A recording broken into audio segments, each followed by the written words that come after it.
Hello दोस्तों, स्वागत है आप सभी का एक और नई वीडियो में। आज मैं आप सभी के लिए लेके आ गया हूँ युद्ध से जुड़ी दो बिल्कुल सच्ची डरावनी कहानियाँ।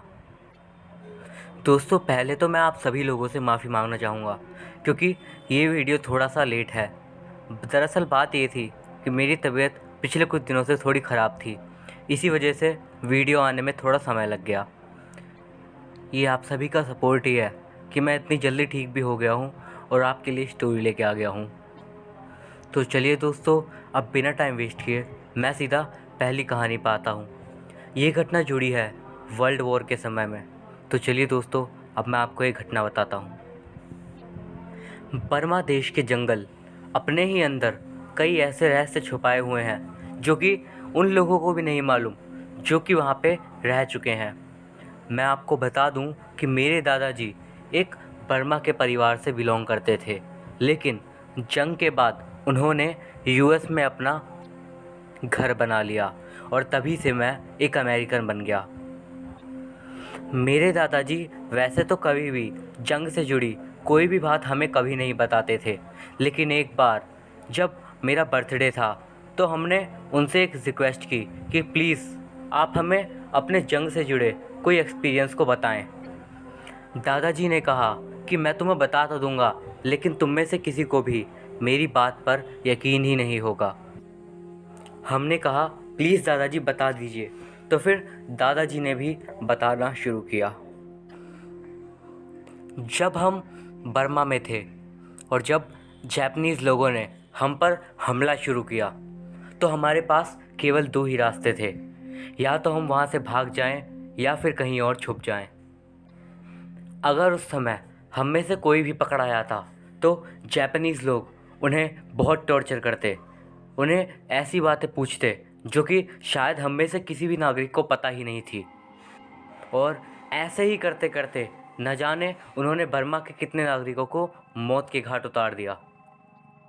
अब मैं तुम सबको एक ऐसे इतिहास के बारे में बताने वाला हूँ, एक ऐसी घटना के बारे में बताने वाला हूँ जो कि कभी भी हमारे इतिहास की किताब में आई ही नहीं।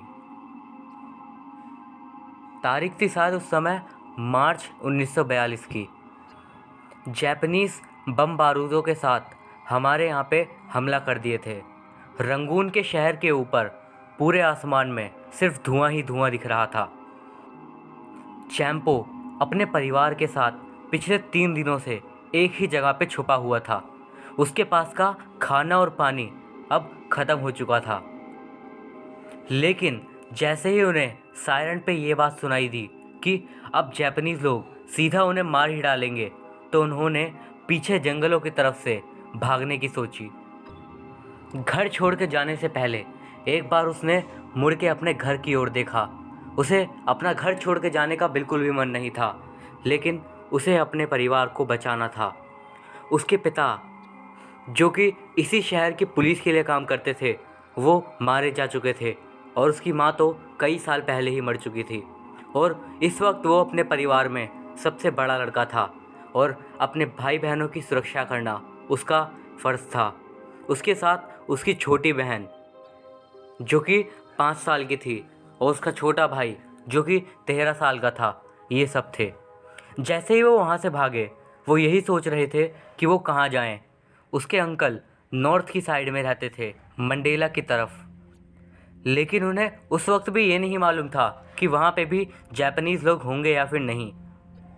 इसीलिए वे लोग बिना सोचे समझे रंगून के जंगलों में घुस गए। पीछे के रंगून शहर में आधी से ज़्यादा जगह पे आग लग चुकी थी। वो धीरे धीरे अब जंगल के अंदर जा रहे थे। वो कई दिनों तक ऐसे ही जंगल में ही भटकते रहे। जंगल में जैसे ही वो किसी जगह पे आराम करने के लिए बैठते, तभी भयानक जंगली जानवरों की आवाज़ से उनकी नींद गायब हो जाती। कई बार तो उन्हें अपने आसपास शेर होने की भी आशंका हुई, लेकिन वो हर बार बच के आगे भाग जाते। जंगल में ये उनकी 5वीं रात थी। चैंपो ने अपने भाई बहन के साथ ही पास ही में एक आग जला रखी थी और वे लोग उसी आग के पास में बैठ के थोड़ा आराम कर रहे थे। चैंपो अपनी आंखों से इधर उधर देख ही रहा था कि उसने अपनी आँख के किनारे पे एक चीज़ नोटिस करी। वहाँ पे केवल अंधेरा था और शायद कुछ भी नहीं, लेकिन चैंपो ये समझ चुका था कि वहाँ पे उसने कुछ तो देखा है। वो फ़ौरन खड़ा हुआ और अपने हाथ में उसने जो एक हथियार बना रखा था पत्थर और लकड़ी से, वो उसने उठा लिया और एक हाथ में आग लेकर थोड़ा आगे की तरफ देखने लगा। वो देख रहा था उसी दिशा में जहाँ पे उसने अभी अभी उस साए को देखा था। रात के अंधेरे में जंगल सिर्फ काले रंग का दिख रहा था। वो काफ़ी भयभीत हो चुका था अब तक। पिछले करीब 20 सालों से वो यहीं रह रहा था, यहीं पला बड़ा था, लेकिन कभी भी उसे इस तरीके का अनुभव या फिर कुछ इस तरीके का उसने कभी महसूस नहीं किया था। वो अभी देख ही रहा था कि उसे अचानक से एक मानो दहाड़ने की सी आवाज़ आई, लेकिन उस दहाड़ की आवाज़ में कुछ और भी था। चैंपो ने फ़ौरन अपने दाईं ओर से बाईं ओर की तरफ देखने लगा जहाँ से उसे ये आवाज़ आई थी। वो अपने मन ही मन में एक प्रार्थना भी पढ़ रहा था। वो अपने आगे की ओर देख रहा था कि तभी पीछे से किसी लड़की के हंसने की आवाज़ आई। इस आवाज़ ने उसे पीछे मुड़ के देखने के लिए मजबूर कर दिया था।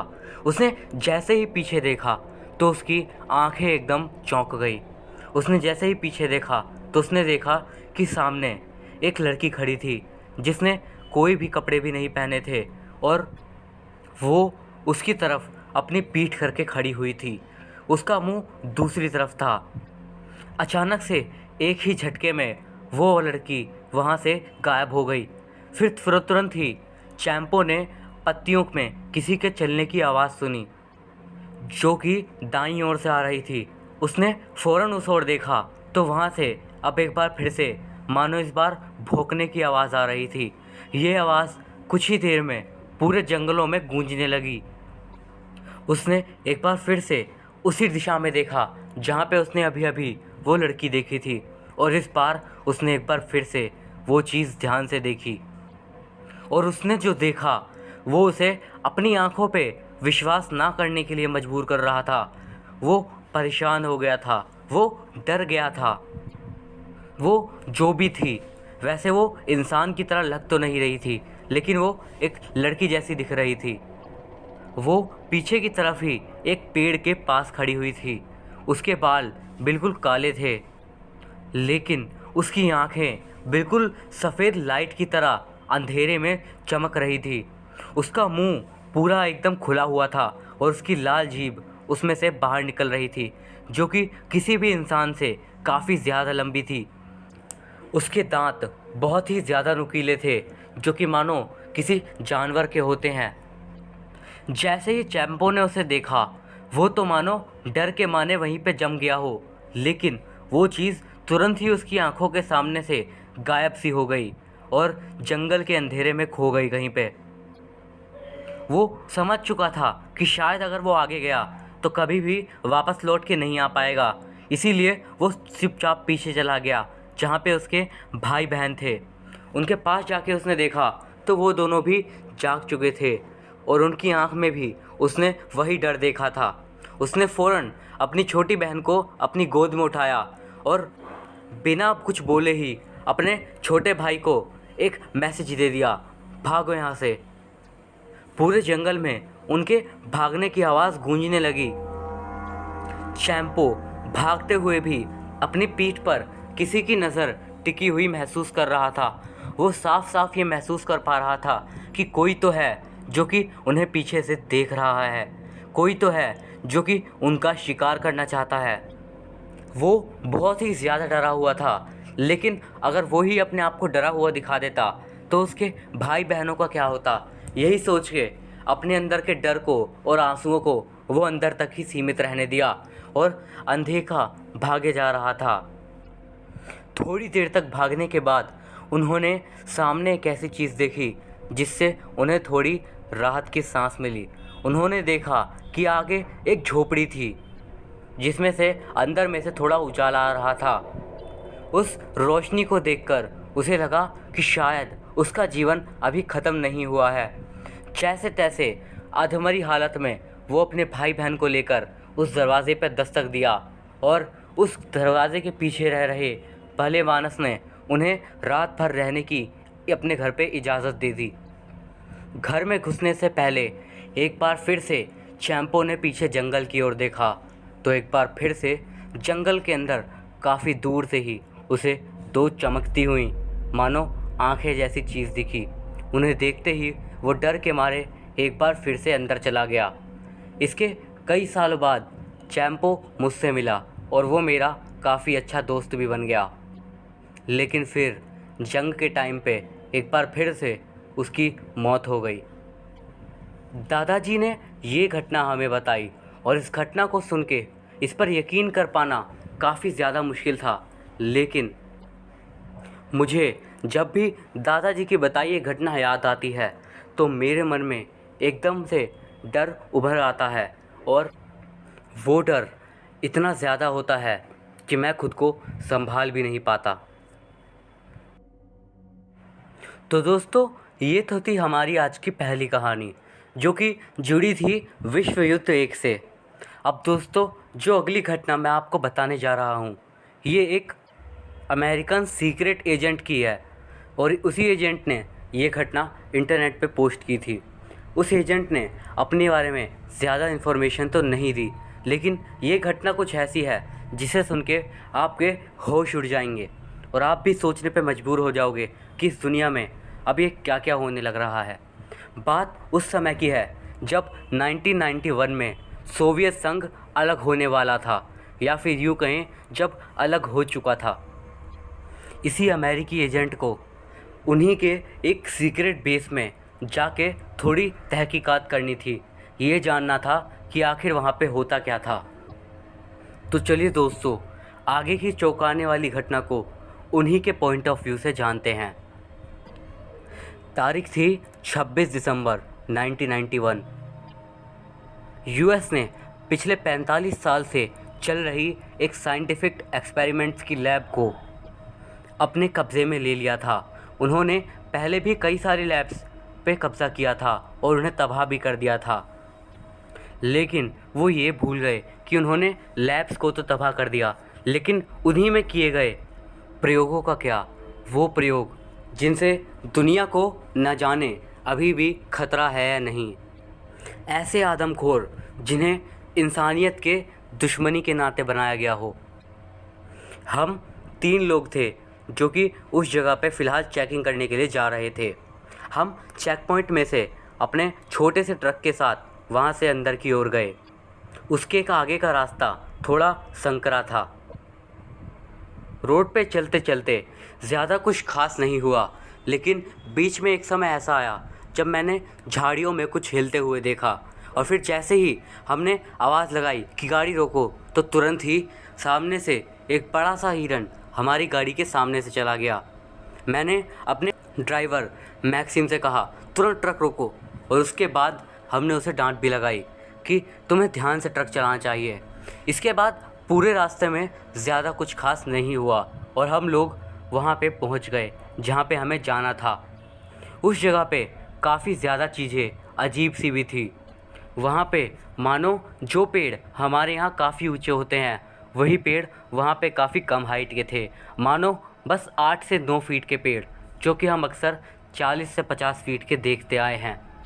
हमने रास्ते में ही एक पुराना मिलिट्री वालों का ट्रक भी देखा जो कि एक तरफ से पूरा पलटा हुआ था और उसके नीचे की साइड एक बड़ा सा छेद भी था। लेकिन हमारे दिमाग में जो सवाल आया वो ये था कि आखिर वो छेद किया किसने था। मैंने मैक्सिम से पूछा, क्या तुम्हें कोई ऐसी बात पता है जो कि इस एरिया को अजीब बनाती हो? तो मैक्सिमम ने जवाब दिया कि हाँ, ऐसी कई सारी घटनाएं इस जगह पे हो चुकी हैं। उसने बताया कि यहाँ पे कुछ खोजकर्ताओं का एक ग्रुप आया था और वो लोग टोटल 7 जने थे, लेकिन हैरानी की बात तो ये थी कि उनमें से एक भी इंसान वापस नहीं आ पाया। अब दोस्तों, आप ही मुझे बताओ कि एक साथ 7 लोग कहाँ गायब हो सकते हैं? इसका मतलब तो सीधा सा यही था कि उन्हें ज़बरदस्ती गायब करवाया गया था और मेरे ख्याल से तो यही मकसद था।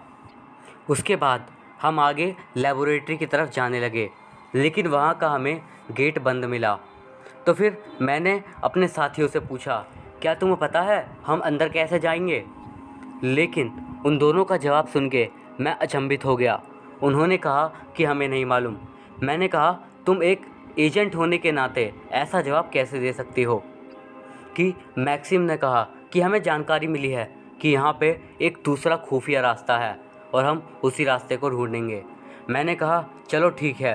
और उसके बाद हम अपनी टॉर्च लेकर और अपने बैग्स लेकर उधर की तरफ रास्ता ढूंढने लगे। थोड़ी ही देर में हमें वो रास्ता मिल भी गया। ज़मीन के अंदर एक बहुत ही बड़ा छेद था और वो छेद उस लेबोरेटरी के अंदर जा रहा था। लेकिन सबसे बड़ा सवाल यही था कि ये यहाँ पे हुआ कैसे? क्या किसी ने इस जगह को खोदा है?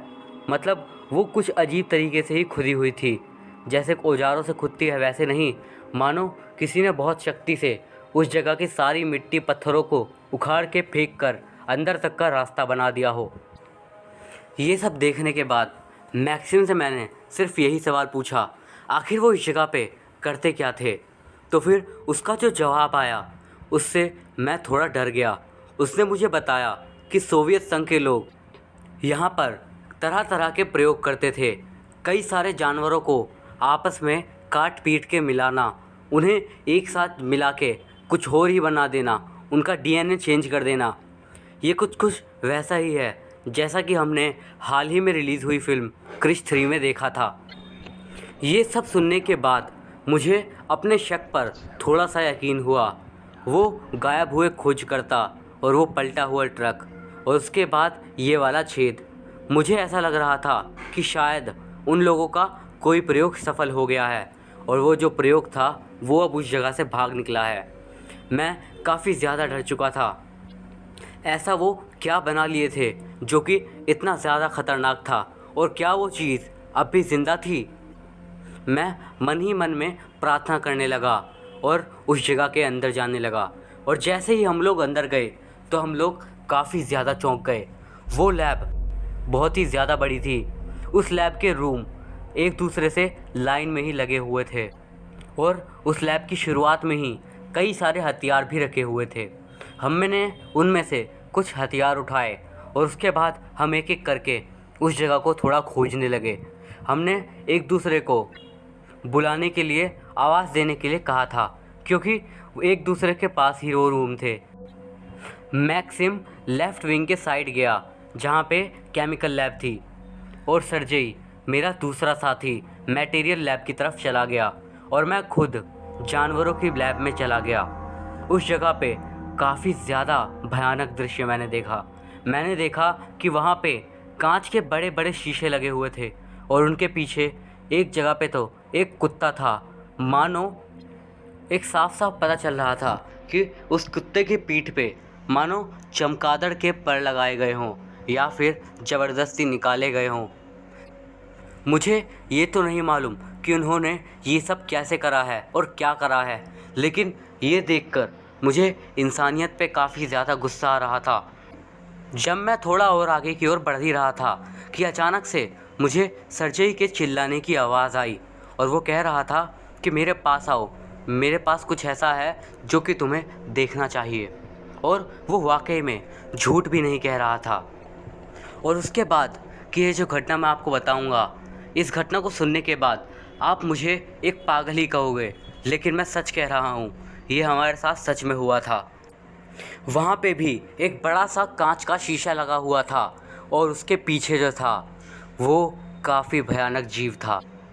वो एक ऐसा जीव था जिसका पूरा शरीर एक बड़े से भालू की तरह था और उसका चेहरा एक भेड़िए की तरह था। उसके दांत बहुत ही ज़्यादा नुकीले थे और उसके हाथ बहुत ही लंबे लंबे थे।